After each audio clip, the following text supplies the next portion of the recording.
Hey guys, Jeremiah here to go over patient assessment medical scenario. It's a 15-minute scenario, and can I have my information? You're dispatched to the home of a 55-year-old male complaining of chest pains for 15 minutes.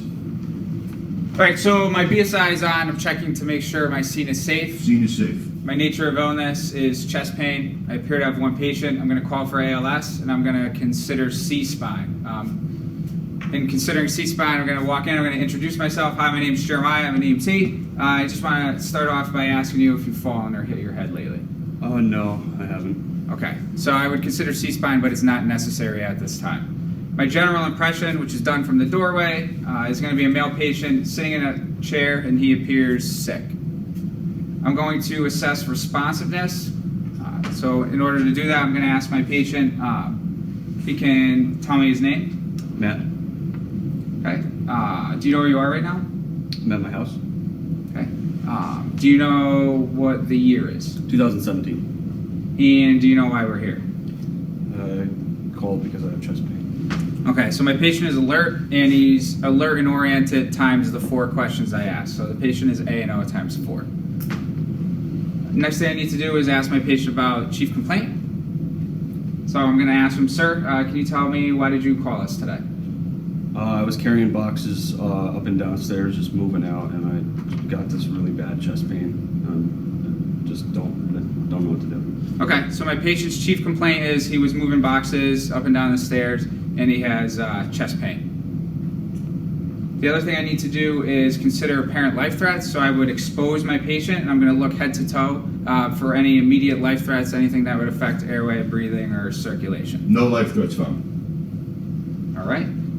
So next thing I need to do is ABCs. So my patient has a patent airway because they're speaking to me. I move down to breathing. Need to assess my patient's breathing. So I'll do that by placing a hand on the chest. I'll look at my watch, and I'm going to obtain a respiratory rate while looking at the rhythm and the quality. I'm looking for equal and bilateral rise and fall of the chest. Respiratory rate is 20, equal and bilateral. Okay, based on that and the fact that my patient has chest pain, I'm going to go ahead and give him a non-rebreather mask connected to 15 liters per minute, 100% oxygen. I want to make sure that the patient's able to tolerate the mask, and I'm going to ask if my O2 therapy is adequate. O2 therapy is adequate. Okay, now we'll move down to circulation. So I need to check 3 things here. I'm going to assess my patient's radial pulse because he's conscious. I'm going to check the rate, the rhythm, and the quality. I want to know if he has a regular rhythm, and the quality, I want to know if it's strong or if it's weak and thready. You have a heart rate of 120 and weak. Okay, so I'm going to note that. Another thing I need to do is look head to toe, check for any major bleeds. No major bleeds found. And I'll check the patient's skin color, temperature, and condition. Skin is pale, cool, and clammy. All right, so based on that information, my patient is exhibiting signs and symptoms of shock, so I'm going to treat him with a blanket to keep him warm. At this point, based on my patient's general impression, the complaint of chest pain, he is a high priority transport. We can also consider our GCS to be a 15. All right, he has normal eye opening, his verbal response is normal, and his motor response is normal. So I'll move down to history taking. I'm going to start my OPQRST questions. So I'm going to start by asking the patient, onset, when did this start? About 15 minutes ago. Okay, so the patient's pain started 15 minutes ago. When it started, clarifying question, was it acute? Did it come out of the blue, or was it gradual? It just kind of came out of the blue. Okay, so it happened suddenly? Yeah. Okay. Provocation, does anything make your pain feel better or worse? Movement makes it worse, and rest, sitting down, just makes it a lot better. Okay. But still not good. Okay. So, provocation, pain, you have pain, or you're exhibiting more pain on movement, and it's a little bit better when you rest. Quality, I'm going to ask the patient if he can describe the pain. It's kind of like a crushing pain. It's overwhelmingly crushing. Okay. So quality is overwhelmingly crushing. Has it always felt that way? Since it started, yeah. Okay. R is for radiation, so I'm going to ask the patient to point and tell me if the pain moves or travels anywhere. If I move, it's kind of travels to my left arm a little bit. Okay, so the patient has pain that radiates to his left arm. S is for severity, so on a scale of 1 to 10, 1 being little to no pain and 10 being the worst pain of your life, what is your level of pain right now? Right now, it's 10 out of 10. Okay, what was your level of pain when it started? It wasn't as bad when it started, but it still was like about an 8 out of 10. Okay, so it started as an 8 out of 10 and is now a 10 out of 10. Yeah. So that tells us it's progressively or progressing, worsening. Time, so I'll ask about time. Has this pain been constant or does it come and go? Constant. Constant pain. Okay, another thing I'm going to ask is, has the patient done anything to help themselves? I have not done anything, though. So you haven't taken any medications or done anything to help yourself in any way? Not since then. Earlier, I took penicillin, though. Okay. And has this ever happened to you before? No, it hasn't. Okay. Next, I'll move into sample questions. So signs and symptoms are things that the patient has either told me or I'm observing. I'd ask about any allergies. Allergies is penicillin. Okay. So before you mentioned you take penicillin? No, I meant, I'm sorry, I'm so confused right now. I meant I'm allergic to penicillin. Okay, so our patient's allergic to penicillin, so we'll note that. Medications, do you take any medications? Metropolol? Okay, so you take metoprolol. I believe that's a beta blocker for hypertension. Yeah. Pertinent past medical history.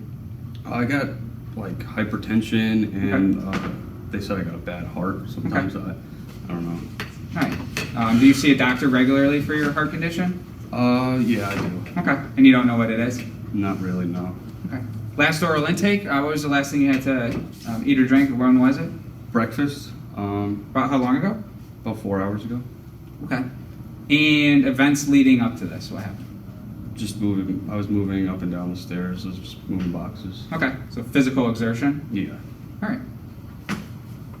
All right, so OPQRST is done. Now we'll perform a secondary assessment. So one thing, I'll start with the cardiovascular system. I'm just going to palpate the patient's chest, and I'm going to ask if the pain worsens at all with palpation. Yeah, it worsens. So it hurts when I press on it? Yeah. Okay. All right. Next thing I can do is a range of motion test for musculoskeletal. So I'll ask the patient to put his arms out in front of him, out to the side, and up above his head, and I'll ask him to tell me, I'll ask if the pain has changed at all. It's still the same. Okay. Another thing I can do is listen to the patient's heart. So I'll do that, and we'll see if the patient has any irregular heart sounds, or if the heartbeat is irregular in any way.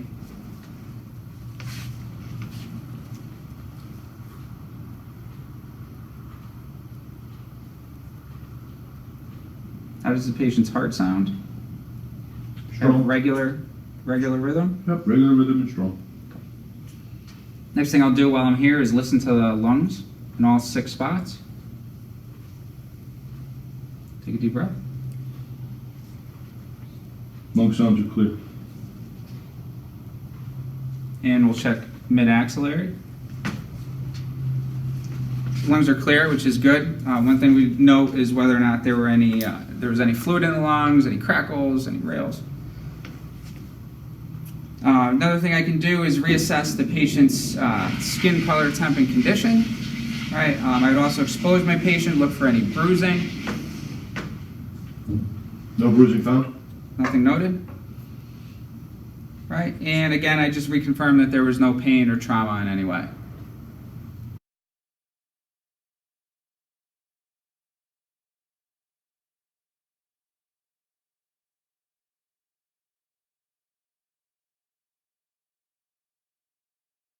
All right, so at this point, I'm going to go down and obtain vital signs. All right, so I'll start by rechecking my patient's pulse, checking the rate, rhythm, and quality. No change to pulse. Okay, so the patient had no change. I'm getting 120 for pulse rate. Right, I'll reconfirm my patient's respiratory rate. Checking for rate, rhythm, and quality. Equal rise and fall of the chest. 20, no change, Okay, making sure my O2 therapy is still adequate. still adequate. Okay, I'll recheck the skin, color, temp, condition. Pale, cool, and clammy. Noted. Another thing I will do is obtain a blood pressure. So I understand that the patient has pain that radiates to his left arm. I can ask him if it's okay to take a blood pressure on this arm. If it is, we'll go ahead and do so.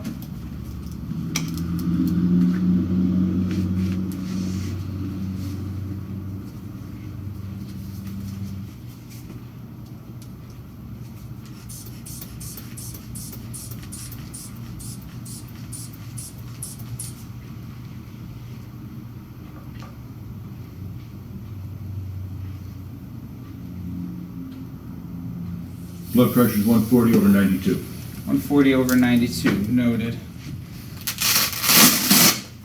Okay, I could also check my patient's pupils if I wanted, just to make sure that they're equal and reactive. Pupils are pearl. Okay. All right, so at this point, my field impression is my patient is suffering from an MI, a myocardial infarction.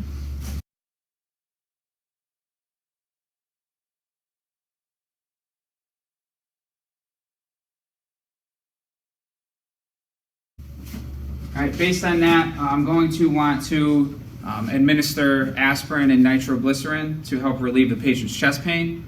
So therefore, I need to call med control and give a patch.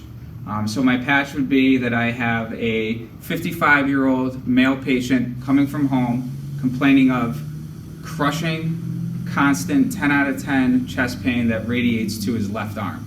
I'm going to state that upon arrival, found the patient inside sitting in a chair. He reported that he was moving boxes up and down the stairs, in and out of his basement when this chest pain came on suddenly. It's relieved with rest. However, he has 10 out of 10 chest pain as it is right now. Patient has a cardiac history, has a bad heart, and has hypertension. At this point, we've obtained vital signs, which were a blood pressure of 140 over 92, a respiratory rate of 20, and a heart rate of 120 with pale, cool, and clammy skin. The patient's being treated with high flow oxygen via non-rebreather, and we're requesting permission to give aspirin, 324 milligrams, PO or oral, in addition to 0.4 milligrams of nitroglycerin to relieve his chest pain. So based on that information, I'm going to ask med control if I have permission. Permission granted. All right, so at that point, what we would do is we would obtain our aspirin. We're going to make sure that we give the aspirin the right route, we're going to check the date, make sure that it's not expired. We're going to make sure that it's the right dose. So this is 81 milligram tablets, so we're going to give them 4. We're going to make sure that we're giving it to the right patient, that it's for them. And we, again, want to confirm that we're giving the right medication. We're also going to make sure that this isn't expired, and we'll document. So what I would do is pour or give 4 tablets to the patient and ask them to chew them. Before I give it, I also want to make sure that the patient is not allergic to aspirin, and I also want to make sure that they don't suffer from any ulcers or bleeding disorders. Next, we would want to give the patient nitroglycerin. Before we give it, we want to make sure that the patient hasn't taken erectile dysfunction meds within 24 to 48 hours. Those medications include Levitra, Cialis, or Viagra. Another thing we want to make sure is that the patient has a blood pressure that's greater than 100 systolic. Based on that, again, we check the date, dose, the route, patient, medication, and we give them 1 tablet sublingual under the tongue. After that, we're going to reassess our patient. We want to reassess him every 5 minutes to see if his condition has changed. And then after that, we would give our arriving report to EMS. At this point, I have completed my station. Thanks for watching. If you found this video helpful, make sure you give it a thumbs up and don't forget to subscribe. As always, take care and be safe.